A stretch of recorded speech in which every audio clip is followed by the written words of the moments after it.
Hello everyone and welcome back to a brand new podcast. Yes, Knowing Wheel returns for episode 41. As always, I'm joined by Matt212. How are you getting on, mate? I'm doing well, thanks. Yeah, lots to talk about this week, so it should be a good podcast. Yes, yeah, obviously, if you missed out last week's podcast, definitely recommend going back and checking it out. There was plenty to go through. This week, not as many pieces of news, but the ones we've got, yeah, obviously very important, obviously, as we get ready to start the new season. Obviously, if you're watching on YouTube, go check it out on Spotify. There'll be links down below, as always. As well, this week, you'll probably want to go on Spotify. I don't know about Jamie, but I've got a huge spot on my forehead that I'm sure now by pointing out people are going to notice. So you don't want to see that. You want to check this out on Spotify. And if ever there was a bad plug to get people to check out Spotify... Definitely face for radio this week. Exactly, yeah. The face for radio and the voice for mind me. That's my catchphrase. But as always, though, of course, if you're after some F1 merch, you know, like some hats that I'm wearing right now, Jamie hasn't repped his merch this week. Obviously, there will be a link down below to the F1 store as well. They've still got a couple of sales going on at the moment. We're really getting close now to pre-season testing. So, yeah, you know, we've still got a sale going on. There's still quite a few lines that are available on discount as well. So, yeah, go check that out as well. As if you are a fan of the podcast, but you can't sit down and listen to it for an hour and a half each week, we've now also launched a Clips channel as well for it. An individual channel just linked, obviously, down below. We got many links down below on YouTube this week. So yeah, if you want to go sort of check out little snippets from the podcast, go over there, check it out. We haven't sort of decided an upload schedule or anything like that. I'm just sort of just clipping bits and uploading it onto there, you know, for specific talking points throughout the podcast as well. But yeah, all those announcements out of the way then, Jamie. Let's get into our first piece of news. Hamilton has broke Twitter. Yes, and he is back, which we've been calling for about 2 months now that he was never going to leave. But he's finally announced to the world that he is going to race this season, which is good news for the sport, definitely. And yeah, the likes and retweets went crazy on that tweet, to be fair to him.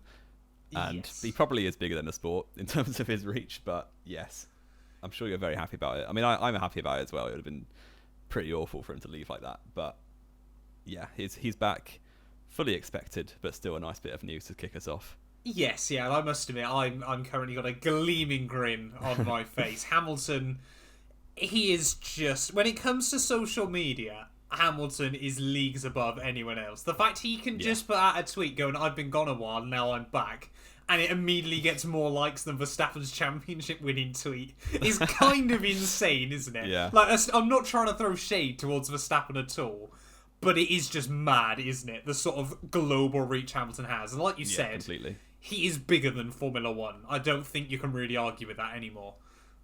Not really, no. And like the range of audiences that he can reach compared to F1, just because he does so many different projects and so many different things that really broadens the horizons of the sport. It's beneficial, definitely, but it is funny at the same time. Yes, yeah, it's kind of mad, isn't it? But yeah, Hamilton's back, baby. Do we think title number 8 this year, Jamie? Is he just gonna decide he's coming back, he's slapping everyone, and then he's calling it a day? What do we think? I mean, it fully depends on what they give him as a car. I think there's so many drivers who are ready for a championship this year, and it entirely depends on what the teams do. With a massive rule change, it could go any which way. So, you know, like Leclerc, Verstappen, even like Alonso, Hamilton, they're all ready for it. Imagine if Alonso wins a world title. I would love it. It'd be great. The plan completed. See, title number 3. I think, Jamie, worryingly, I think I'm getting old. I'll be honest, because you like Alonso. I don't dislike. No, it's not that I like Alonso, but I think I saw a little montage on YouTube this week of some of Alonso's most iconic celebrations in Formula One. And I for the first time in my life, I was sort of genuinely there going, I might actually like this guy. And I have no idea why. He's just like, he's nice to have around, isn't he? He's like someone's friendly uncle. Yeah. I mean, I don't know. I wasn't quite where I was going to go with it, but yeah, I don't know. I would love to see him win a race again, at least. Yeah. The thing is, again, with Alonso, he is one of those only drivers that if he did come back and win the world title this year, he would immediately throw himself into world's GOAT status, wouldn't he? Yeah, I mean, for a lot of just people, for- he's already in that argument or I discussion. would say even, he's I should say. top 10 discussion quite easily. Probably he'd be, for me, yeah, definitely top 15 of all time. It's a very, very difficult to judge, isn't it? If he was able to get title number 3, Oh yeah, immediately gets Then catapulted crazy, up towards the top. Obviously, especially, depending on how that title came around. How long after? It'll be like 16 years after his previous 16 years, yes, one, which is mad. mental. Absolutely But mad. less about Alpine. Yeah, only we could There's another team. only we could turn a Hamilton discussion into Alonso out of nowhere. Yeah. But yeah, Hamilton's back, baby. Fired up, ready to go. I mean, the fact he still hasn't talked about Abu Dhabi, I think, is incredible as well. I wonder how many tweet drafts he's got on his phone right now. Michael Massey diss track. Oh, ready mate, to drop. ready to launch. That should have been his comeback. That'd have been so funny. But not going to happen ever. No, so. no, exactly. Yeah, Anyway, he might from have a one lot end of the reach. grid with Hamilton to the other end of the grid last season anyway. Haas revealed their car they didn't reveal their car, they revealed their livery put onto a generic 2022 car this week. If you haven't seen it, I don't know what you've been doing all week, but it looks, in my opinion, it's decent. I think it's a step up from last year, but not by a lot, and it's basically the same. Yeah, it was very, very odd, wasn't it? Like, Haas, for a team that needed to build up some hype around themselves going into this new year, I'm already very, very worried. You can always sort of sense to a certain degree, can't you, how well a team might do by how much they sort of hype up their pre-season testing. Of course, you can do a Ferrari, and it comes back to blow up in your face. But the fact Haas just kind of tweeted out last Wednesday night, I want to say, or last Thursday, it must have been last Thursday night, going, yeah, the car's getting lobbed up on Twitter at 11 o'clock tomorrow. You're kind of there like, great. Yeah. And I prefer this year's livery to last year's. It is subtly different, but not by enough to get excited about it. No. And I think in real life it will look better because it does look like a computer generation, which it absolutely is. So yeah, it's less obviously Russian, which is nice for any American fans of Haas. But hey, yeah, it's all it's the still, red, white, and blue. There's still red, white, and blue in that order, or in the Russian flag order. So yeah, it's interesting. I do hope they're not as woeful this year. Yeah. I think they could easily be like capable of being midfield if they get stuff right. Obviously, they've been focused on his car for so long that it's kind of all or nothing, as we've said before. If they fail this regulation change, I don't see them being in the sport that much longer. No. No. But we'll have to wait and see. And this is the whole thing, isn't it? Of course, everyone seemed to get really, really confused with this Haas announcement as well. Let's just get our facts right here. It's the 2022 livery on a render of the basic FIA F1 2022 car. The amount of people I've seen that are going, oh, I'm not a fan of the rear wing, or oh, they haven't done much with this or that. They're like, that's not what this was. It's not their car. It's just like it's the same livery that like every freelance designers uses. Every team has done, like when all they did like the renders to try and build up a little bit of height, wasn't it? Everything like that. Basically, what Haas have done is they put last year's livery on a car they're not going to use. Yeah, basically. All it is, unfortunately. But that does lead us on, though, Jamie. Of course, we just quickly wanted to talk about this. You know, we've sort of mentioned it briefly. We've undernard about it over the last few weeks. We are planning on trying to do some car reveal mini videos as well. So what we're going to try and do, obviously, over the next couple of weeks, of course, we'll be back hopefully either Wednesday or Thursday. We're going to try and do a video sort of with the livery reveal, with the car reveal, and also sort of talk about the 2022 expectations for the team as well. Sort of what we want to see from them, what we expect to see from them, everything like that. So, Jamie, Haas in 2022 then, this year is make or break, really, isn't it? I think so. Yeah. I think, as we just said, like, if they completely flop, I don't see them sticking around much longer. No. I think at a bare minimum, they have to not be the worst. Or if they are the worst, be able to fight with the teams around them. Yes, yeah. Or when you say not be the worst, we sort of mean even if they were roughly on par with like Williams and Alfa Romeo or whoever might be at the back of the field, it can't just be an obvious this team is categorically the worst. Can it? Yeah. like they can't be the backmarker team. They have to be in the conversation with the likes of Williams or AlphaTauri, whoever ends up at the bottom. Yes, yeah. I don't know, but I think points should be realistically achievable at some races. I expect Schumacher to pocket Mazepin again, to be honest. I don't know about you, but yeah, Mick definitely had, to me at least, showed more potential last season. So we'll have to. I think they will probably come 9th or 10th, but if they're able to fight, like hold a candle to the other teams, then that is quite a good progression from last year. Yes, yeah, and I think there's obviously a few other talking points there. Obviously, you mentioned the driver lineup. Let's not forget the Mick Schumacher second season run that he's been on in recent years. And, of course, we actually got a little bit of evidence of that back at Austria last year. He was the most improved driver between the Styrian Grand Prix to the Austrian Grand Prix in qualifying.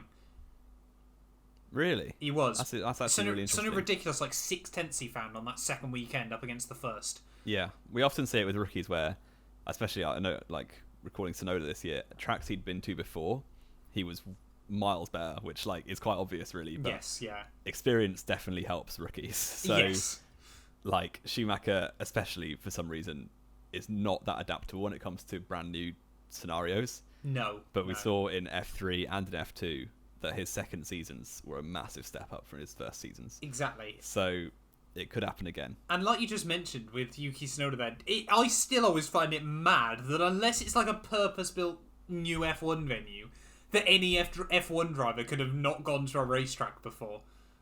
It's just insane, isn't it? You think someone's literally come to this world-famous, like Imola, for example. Yeah. Tsunoda's gone to this world-famous venue and he's never once done a race at it. Of course, Tsunoda's a bit different, coming from Japan and everything like that. Obviously, and being so young as well. Yes, yeah. Obviously, if Formula One became Formula Japan, then he would smash most people. Yeah. But him and Gasly would be sorted. Exactly. But yeah, it's always just really, really weird, isn't it, when we think about that? But yeah, I think, like you said, though, Haas this year, it's got to be points. Surely they've got to be aiming for that. I want to see. The thing, like we've sort of said before, we don't really want a backmarker teams anymore, do we? We want to see those bottom three there with AlphaTauri, with Aston Martin, with Alpine. Yeah. You want to see everyone being close enough to fight for points. It's not likely going to be possible most weekends of the year, but you sort of want... I mean, when we look back to what, sort of 2010 to 2013, wasn't it? Really, obviously, you had those bottom three teams, but you still had 9 teams there that could be within a shot of points most weeks. Which was important. And it was usually the Toro Rossos back then were like the 9th team, but even on a good weekend they could quite easily get like Toro Rosso and Williams, wasn't it? Which was quite good. Quite often, especially during 2011, wasn't it? Yeah. But yeah, Haas though make or break. I think 2022. They have though recently, Jamie. I don't know if you've read this in the news. Announced they've got a new building right next to Ferrari in Maranello. As part of their, I'm going to buy all I've your heard that parts. one before. Yes, we've all heard that one before, but apparently this time it's real. Yeah, so, I mean, that's going to be beneficial. Another thing they also have is extra wind tunnel time compared to everyone else. Yeah. So, do they have a wind tunnel? Is that helpful at all? I think they use Ferraris, if I remember correctly. Probably. I don't think... They don't have their own. They definitely don't have their own simulator. I remember that because Mazepin was like, yes. I'm literally playing F1 2021, yep. which is pretty shocking. But yes. Yeah.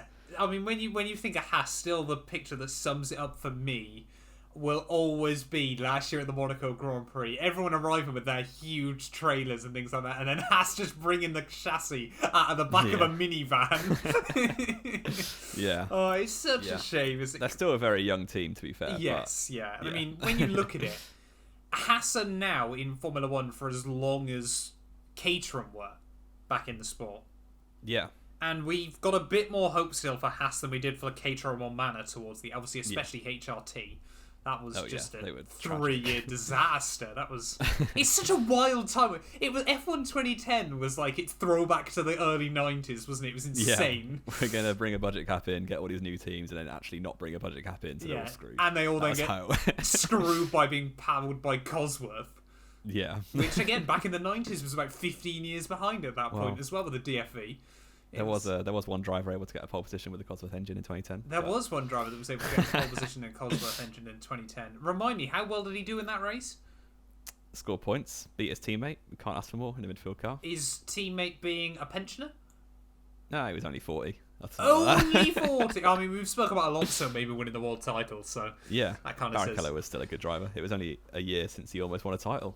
He didn't almost win. He never really had a look in it. 09. No, but less about Rubens Barrichello and Nico Hülkenberg. They're both long gone.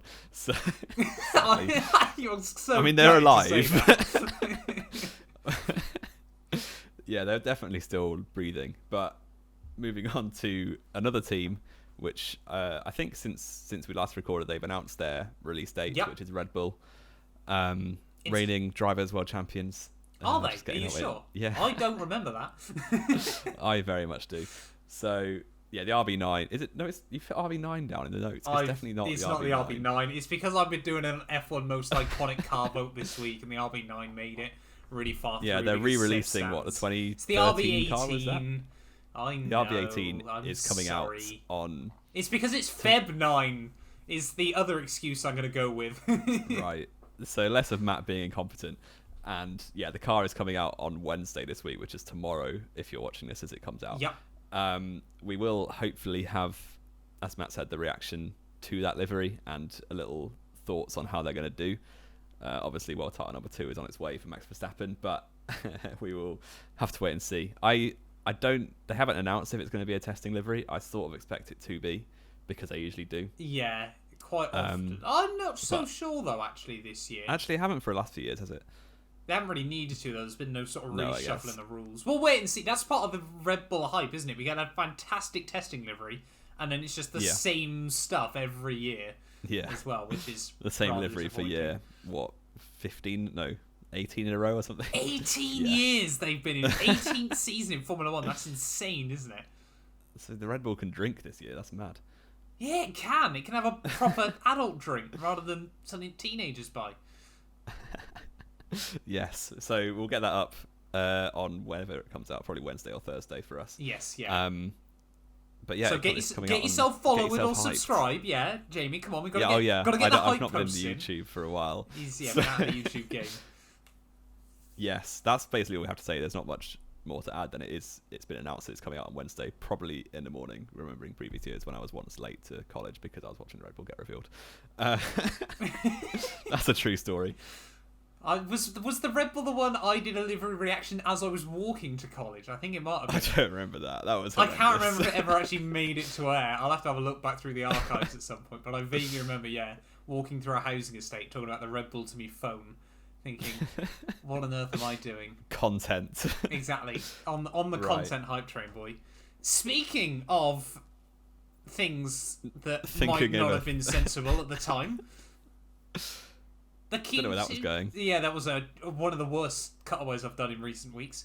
Or segue, even, I should say. I've even got the name wrong. Oh, this is going catastrophically. This is disaster class. Oh, right. We're going to scrap the podcast. We're going to start over again next year. Q2 tyre rule, Jamie. It's gone. People are sad. We don't quite understand why, though, do we? Because this got confirmed years ago. Crofty's been saying it at every Q2 session all year, basically. Yeah. I mean, I think it's probably beneficial. I think the Q2 rule was sort of there to, like, mix up the strategies, because if you qualify all on the same tyre and you're all in the same order, it's unlikely that you're going to get much change unless race pace is wildly different. So, yeah, it's not a big deal. It won't make much difference. Like, 2 races in, we'll have forgotten about it. And also, it will, like, the amount of times my life as a Hülkenberg fan in the 2016 to 18 period, the amount of times you'd qualify somewhere 7th to 10th on softs and then get screwed by everyone on the harder tyre outside the top 10. You basically got done in for qualifying in Q3 as a midfield team. So I'm glad for that reason it's gone, because it will benefit. It will make it more fair, basically. It will be less artificial. See, I really don't know. Hopefully it won't just lead to one stops every week, although I kind of think it will. This is sort of what I think. This Q2 tyre rule gone would make more sense if we knew, say for example, next year's tyres were going to have a huge drop-off. Yeah. That would make it interesting. Or say you had to use all 3 sets of tyres during the race. That would make it interesting. I think my favourite thought process solution would be just to get rid of the 3-tyre rule as well, because that really benefited when you could qualify on a certain tyre to start the race. But if you brought back just the option of the prime, say, and Pirelli still choose between their whole range, but get rid of like the hardest tyre for each race weekend, so you're bringing back the 2s and 3 stops from the early 2010s. Yeah, because let's be fair, generally 2 or 3 stops provide better races. Yeah, because the problem with 1 stops, like one team, whichever team is behind usually, has an opportunity to undercut, and if it's a successful undercut, great, you then have the faster car having to come back at it. If it's unsuccessful, you've got a boring race, basically.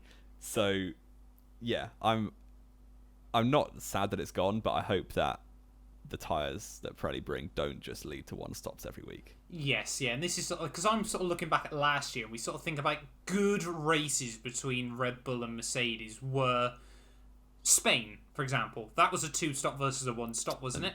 France was the second one I was going to mention. That was a 2-stop versus a 2-stop. No, it was 2 versus 1, wasn't it? Yeah, it was the other way Yeah. around. Because obviously Red Bull 1 stopped at Spain, 2 stopped in France, and obviously Mercedes did vice versa. Some of the better sort of on-track strategic races are completely dictated by having that extra stop. And Bahrain, of course, as well, the very first one. That was 2 stops for the pair of them, though, wasn't it? Yeah, but it was different. Yeah, very different order. 2-stop strategies, yeah. So I think what we really needed, like we both sort of said, is this rule to be changed, but another rule possibly to be thrown in. But then again, we're trying to make sense of Pirelli, and that never works. For all we know, they're going to announce Bridgestone are coming back, and then we're going to have a tyre wall, which kills series. That would be awful. Tyre walls don't work in motorsport. How are still different series around the world not learning this? Yeah. Did you not see US 2005? That was a quality race. Oh, the best race of Schumacher's year. And, the best race of Thiago Montero's career. Yeah. The only it was the origin of that podium meme where he's just the guy in third celebrating massively. It basically was, bless him. It was absolutely insane. We briefly mentioned this last week, Jamie, and then not long after we mentioned it, there was sort of more talks. Sprint racing might not be gone for 2022, but we don't know how many sprint races we could get now over the course of the year. It's all up in the air, isn't it? Which is kind of bad when we should probably know this before the season starts, I think. It's never a great sign, is it? I think, do you remember back when they announced the knockout quali in 2016? I was thinking about this morning. It was announced about 2 weeks before the season. Yep. And it absolutely flopped. It was terrible.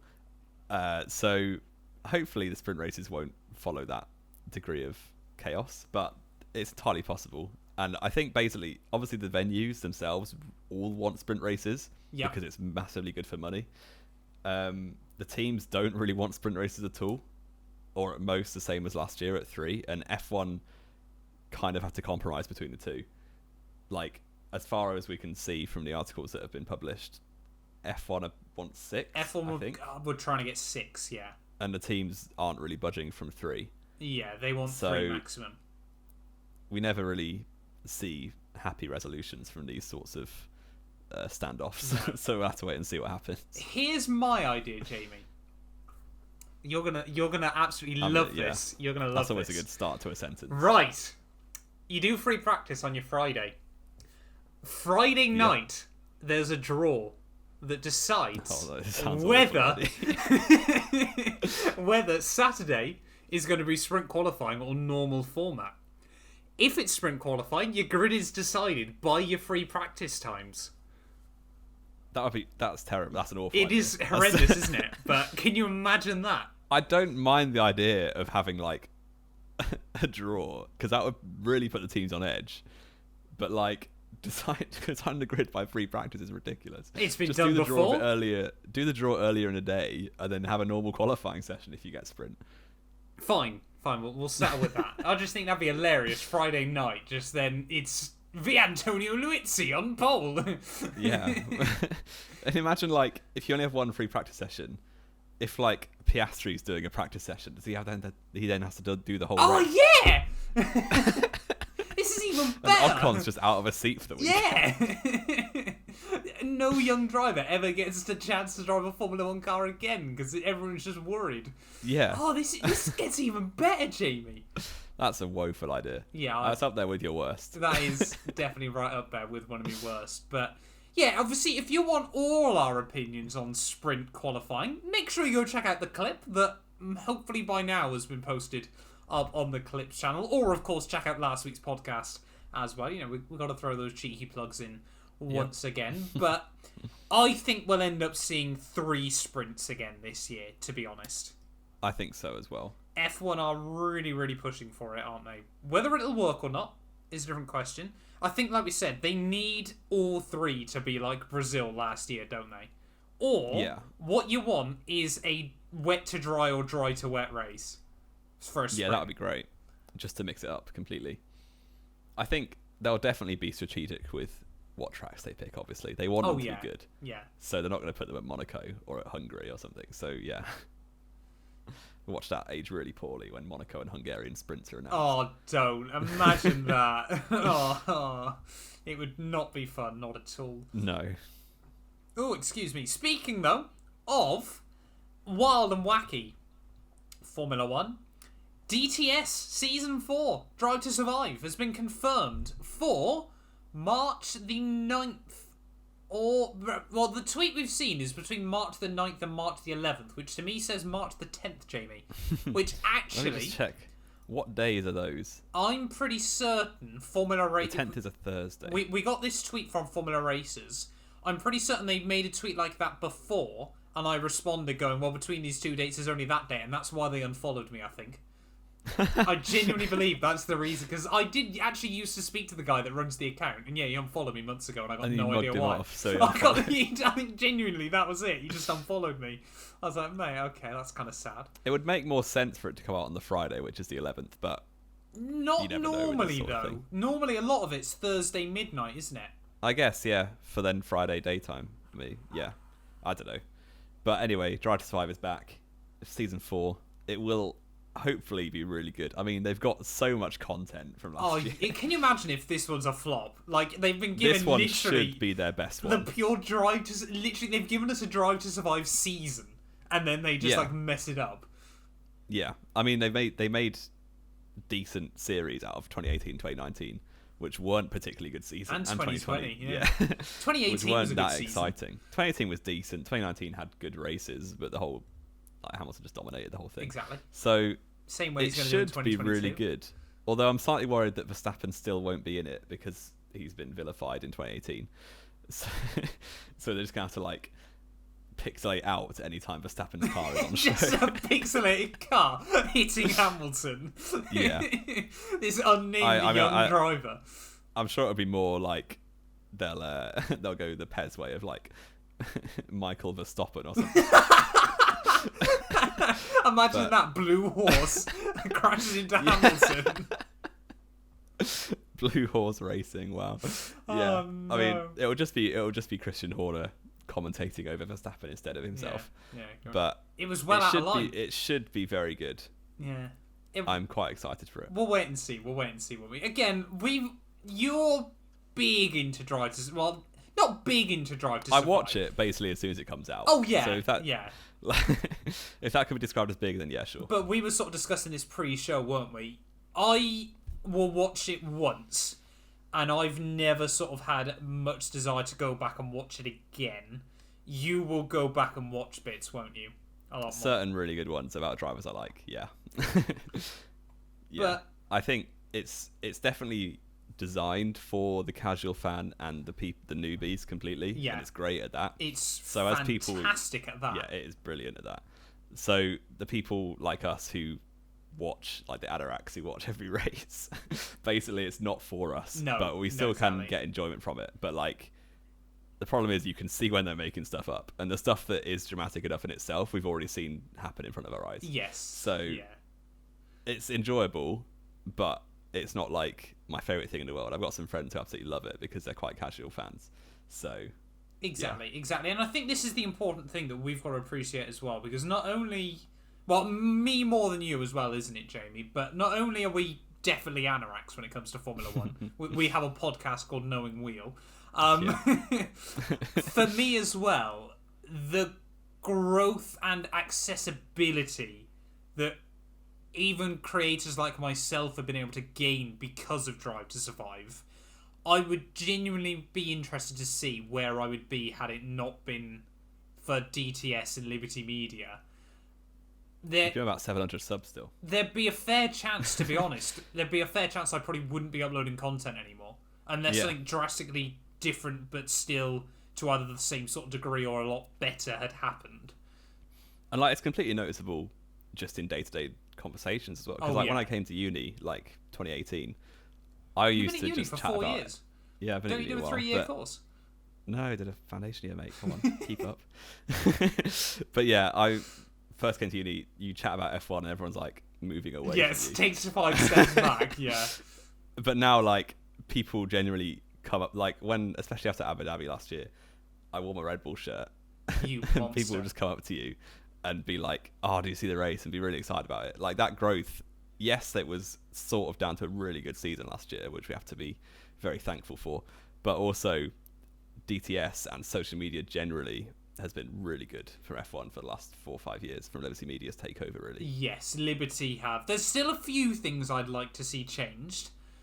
Please give people more freedom to use footage on YouTube. It's not 1996 anymore. We need proper access to footage. Again, I always use the example of NASCAR.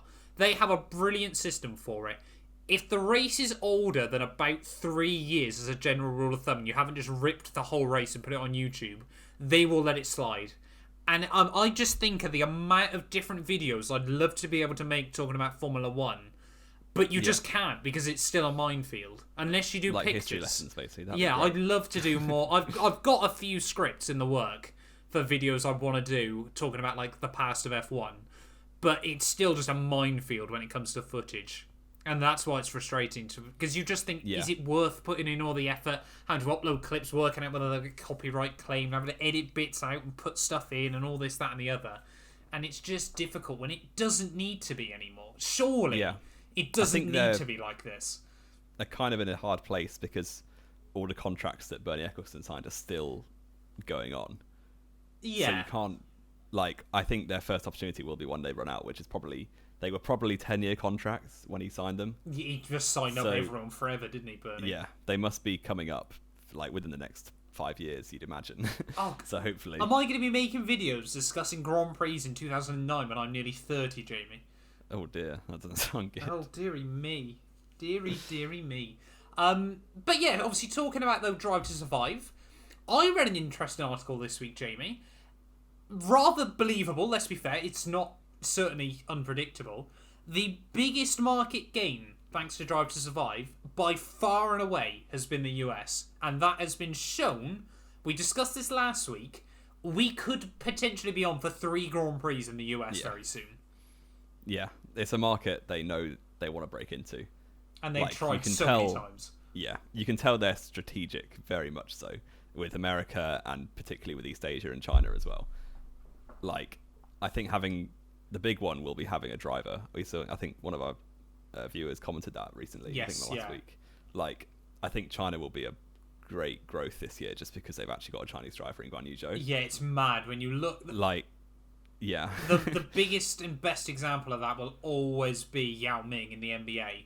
The fact that the NBA went from literally just American sport to China watching more of the NBA than the US did. There were more Chinese viewers than from the USA. Well, the most viewed free practice of last year was the one Guan Yu Zhou did in Austria. Yep. And the fun fact, the most viewed video, or one of the top 5 anyway on F1's YouTube channel, is Rio Haryanto's F1 debut, because similar things happened with Indonesia. So he was Indonesian, yes? Yeah, you're absolutely right. Yeah, good. Yeah, I need to fact check that one. But yeah, it's those. It just sounds really simple, but those countries' populations are ridiculously big compared to most of Europe. They are untapped so if you can markets. if you can break into those markets, you're going to see huge growth. So America, it's DTS has obviously helped that massively. Having an American team has probably contributed to that, and also they want potentially 3 races next year. Yes. So it's going up in the world, hopefully. It's just need a good American driver to come through. I think they'll really push Williams into signing Logan Sargent for 2023. You could see a Logan Sargent down at Williams. You could see McLaren pick up either Pato O'Ward or Colton Herta, someone like that. Pato O'Ward, sorry, no, isn't.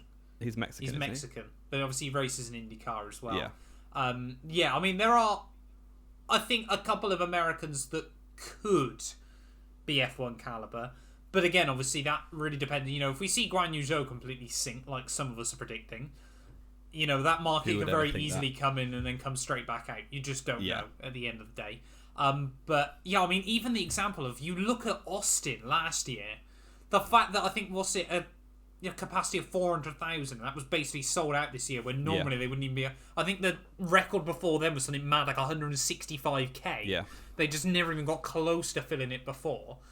And they gave it a year out with 2020, obviously. Yes, yeah. And then the growth in that time, basically 2 years, was almost doubling, over doubling the capacity, which is ridiculous. Madness. But yeah, if they can tap into the US market effectively, I mean, YouTube has generally had quite a good... I'm basing this obviously on my own channel. I'm just going to quickly have a look out of interest what percentage of my viewership is American altogether. If you are, then comment below. Comment below if you're American. Yeah, that's going to be the key. Let's go like that. What am I looking at? Oh, I don't know. Matt tries to figure out some statistics. Jamie, you talk about this for a minute. I'm going to try and dig deep. I think it is a good time, definitely, to be an F1 fan, generally. It's a very good time to own shares in F1. Matt? Yes, it is, hopefully. We'll wait and see. Stock market's probably on the way out, but still, now you said that. Yeah, that's true. But anyway, it's definitely growing. And hopefully it's not at the expense of, like, classic European tracks. Yes. But we've kind of seen that happen with Hockenheim, Nürburgring. There's no race in Germany. There was talk for a very short amount of time of no race in Britain, although that seems to... That happens every couple of years, though, doesn't it? Yeah. I've got my analytics, Jamie. I found what I'm looking for. Nice. So, 21% of my audience is British. Obviously, I'm an English speaker as well, as hopefully you guys would have worked out. Barely. Yeah, I was going to say, the accent doesn't help, but still. My second biggest audience, though, is America. 11%. Yeah. And then we got Netherlands, Germany, Italy, which, of course, are three... Well, now the Netherlands is as well, but Germany and Italy have always been huge F1 markets as well. So, yeah, I think there is certainly the potential for interest in the US, isn't there? And that's really, really important. And more races will only help that as well. So yes, yeah. You'd hope so anyway. Yeah, you really, really would, wouldn't you? I'll tell you what. But whether that'll... well, again, this is obviously what Liberty are... We are very much now in the case of... Are we going to see this finally work? Are we finally going to see Liberty take into the US market? Or is it just going to be another couple of years, then we'll get some controversy, and they'll all go back to IndyCar and NASCAR? I think a lot of that really depends on the success of IndyCar and NASCAR. You won't know this, Jamie, but the first race of the NASCAR season was last night. The LA Clash. It was carnage. Did you watch it? I watched it. I watched the heats, and then I went to sleep. And then I watched the finals this morning, or when I got home from work. Nice. They've obviously got the new car this year. The LA Clash was always designed to be a bit carnage, but basically, in a weird way to sort of describe it, Jamie, there's no points available for it in the championship. It was just a sprint race designed to be a bit chaotic. Right. Could we see... That's so American. Exactly. That's so American. But you just think it was really, really cool. Something a bit different. Could we see... The teams would never do that. Formula One trying to do that down the line? Probably not. No way. But it would be interesting. It's such an expensive sport, F1, that it's basically just throwing money down the drain. So, but you give the drivers like an F3 car or something like that. Oh yeah, that could be a shout. I don't think the teams would ever agree to it in real cars. But yeah, if you've got like maybe the end of a season where you're about to create new F2 cars or F3 cars, put all the drivers in there and have a crash fest, basically. That's basically what it sounds like. Well, we would get to see Max Verstappen's F2 debut. Yeah, he skipped it in real life. Yeah. In history, sorry. It was all real life. Yeah. Yeah. I don't think it's a great idea, but I don't think it will happen. But it's a nice thought experiment, isn't it? No, it'd be certainly interesting if Formula One did something. Because I saw a couple of tweets recently from people going, should Formula One race on an oval? And they're like, no, it definitely shouldn't. That would be insanity. But you put around like some shorter circuits or something like that could be. I mean, look at Bahrain, 2020. Yeah, that was something a bit different, and that worked really well. I don't think they'd ever go to the extremes that NASCAR does, putting them on a quarter of a mile stadium and things like that, or a dirt track like they did last year at Bristol. But it would be interesting to see Formula One try out a few different things, but it just won't happen, unfortunately. Yeah, the teams are so stubborn about any change that radical change definitely won't happen. No, exactly. But we saw it with F1 esports. Yeah, when the teams have no power. Ferrari weren't involved early on and then came on board. Yeah. Well, I don't see it personally, but no, nor do I. We'll to wait be and honest. see. But you never know. You never know. Anything else though to discuss today, Jamie? We've kind of rattled through pretty much everything we really wanted to, didn't we? I think. Yeah. Anything else from you, news-wise? I don't think so. No, don't think. There's very, very strong rumours of McLaren having a Golf livery. No, there's not anymore. That was what I was going to mention. So we spoke about that last week. Now, there's been a leak from Lego, of all places, of apparently a papaya orange McLaren again. Oh. They released like a video generating hype, and there was a lot of Golf blue in there. There was, yeah. So we really don't know what McLaren are doing anymore, but of course we're going to be back to react to that when it does happen. Get yourself subscribed and followed. Yeah, as a plug. Oh, thank you very much, Jamie. Doing the work for me now. Yeah, we'll wait and see about that. The guy who designs the Alpine livery has basically claimed that he's done a great job on Twitter today. I saw he did a great job last year. I'm not gonna. I'm not gonna argue against the guy.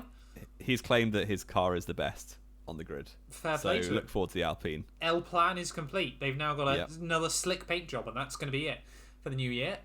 Ferrari, I suppose we probably should just mention that quickly. Have named their new car the F175 because clearly Ferrari have never learned how to run the numbers, and this just further proves that.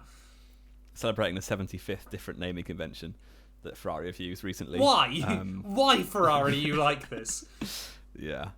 It's an absolute nightmare. Just bring us the F22, F23, please. It's not going to happen. Yeah, but then you get stuck at 2030 when you bring back the F30, don't you? Oh, yeah, because they've already used half the numbers. Exactly, it's just ridiculous. Just give us the F2022. That was like the iconic naming convention. Yeah. We don't need anything else. Please, just give us what we want. Ferrari, and of course Sainz World Champion 2022. No, but Big Charles. Yeah, I think we both know Charles is probably still a better driver, but still, we're all aboard this. Well, we're all aboard the Hauger hype train, but we're also all aboard the Sainz. The Sainz Sailor? No, that don't work. I don't even know where you're going. Sainz Segway. There's a segue. There is a segue to do the outro. To I think our outro. Yeah, before this absolutely crashes and burns. But thank you all so much for watching once again, though. If you have enjoyed, do make sure you leave a like. Get yourself followed, get yourself subscribed, and everything like that. Like we said, links to everything down below. F1 merch, Spotify, YouTube clips channel as well. You know, we're firing. 2022 is the year of the Knowing Wheel podcast, and we hope you guys are all along ready for the ride. Just 5 weeks to go, Jamie. 6 weeks. Five and a half. Near enough 6 weeks still to go. Yeah, call it 5.5. 5.5 weeks until Bahrain. We are getting more and more hyped, of course. Like we said, you're going to be seeing a lot of us together over the next couple of weeks. Valentine's Day, of course. Jamie and I have got our plans. But yeah, obviously we're going to be back trying to do more of the reveals as well. But thank you all so much. And yeah, we'll be back next week. We'll be back before next week, reacting to the Red Bull livery. And then yeah, we'll be back very, very soon with more Knowing Wheel.